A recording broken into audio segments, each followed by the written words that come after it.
Price God. ஹல்லேலூயா. ஆமென். அழகான வார்த்தை. ஆமென். முதல்ல ஒரு மனம் என்றது எங்க இருந்து உருவாகணும்?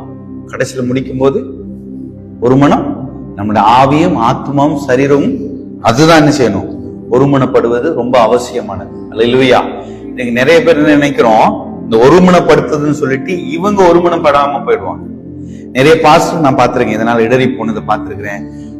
சில மூப்பர்களை நான் பார்த்திருக்கேன், சில நண்பர்களை நான் பார்த்திருக்கேன், சில குடும்ப தலைவர்களை பார்த்திருக்கேன், தலைவியை பார்த்திருக்கிறேன்.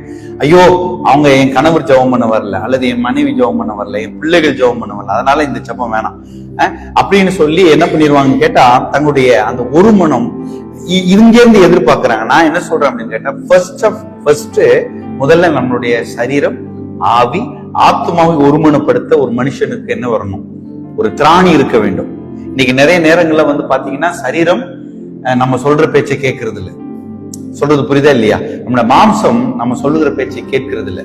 அந்த ஒருமனத்துக்குள்ள முதலாவது எதை கொண்டு வந்து சேர்க்கணும்? முதலாவது உன் பிள்ளைய உன் கணவனை சேர்க்கறதுக்கு முன்னாடி, நீ உன் பிள்ளைய கணவனை சேர்க்கறதுக்கு சண்டையும் சச்சரவும் தான் வருது. ஆனால் நான் என்ன சொல்லுவேன் அப்படின்னு கேட்டா, முதலாவது உன் சரீரத்தை, உன் ஆத்மாவும் ஆவிய நீ கொண்டு வந்து சேர்க்கணும். அதான் ரொம்ப முக்கியம். பாஸ்டர் ரொம்ப அழகா அதை பத்தி பேசினாங்க. இருந்த போதிலும் இதை குறித்து நான் ரொம்ப வாஞ்சோட ஒரு காரியத்தை பத்தி நான் பேசியிருக்கிறேன்.